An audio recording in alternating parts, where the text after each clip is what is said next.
fragmentation of land, pyramids, and astronomy. Approximately 3000 BC, the ancient Egyptians used an early stage of geometry to construct and evolve.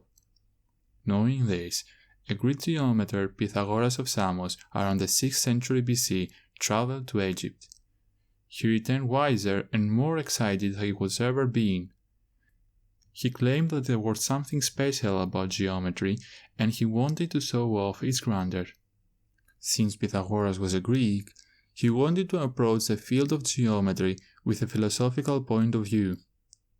Therefore, he moved to Magna Graecia, which we all know right now as Italy. He set up a secret heresy to study philosophy and research the art of geometry.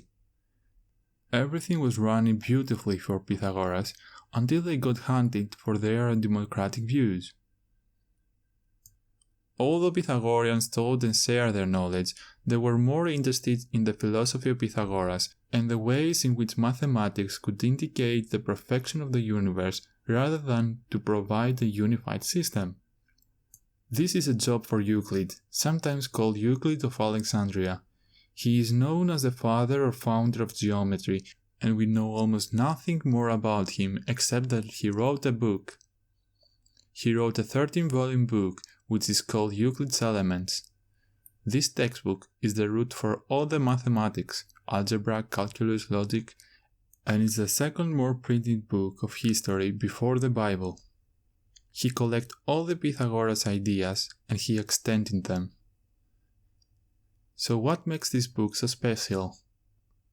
Well, Euclid has started with a bottom-up approach, and as soon as he proved to himself that those bottom-leaf assumptions were correct, he was moving to the next level of the tree.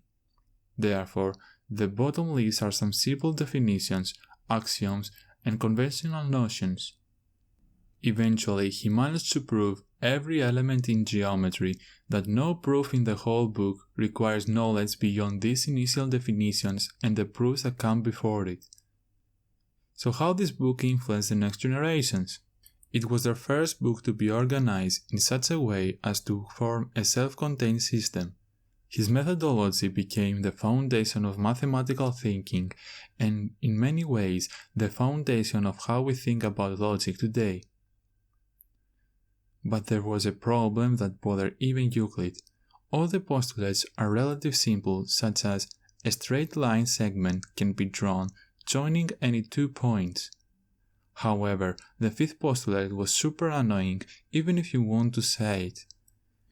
If 2 lines are drawn which intersect a third line in such a way that the sum of the inner angles on one side is less than 2 right angles, then the 2 lines eventually must intersect each other on that side if extended infinitely. It's super confusing, right? So let's break down the fifth postulate.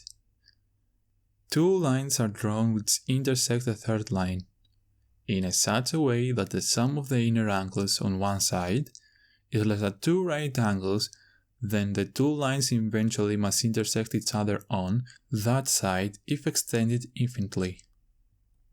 An easier approach to this postulate is if those 2 lines are facing each other slightly, then they are gonna meet at some point. The main reason that such a proof was so difficult to explain was that this postulate appeared not to be self-evident, due to the involvement of the intersection of the line at the potentially infinite distance. And because of that feeling made people think it was a proposition, not a postulate that needs to be proven in order to make a consistent geometry system such as the Pythagoreans envisioned.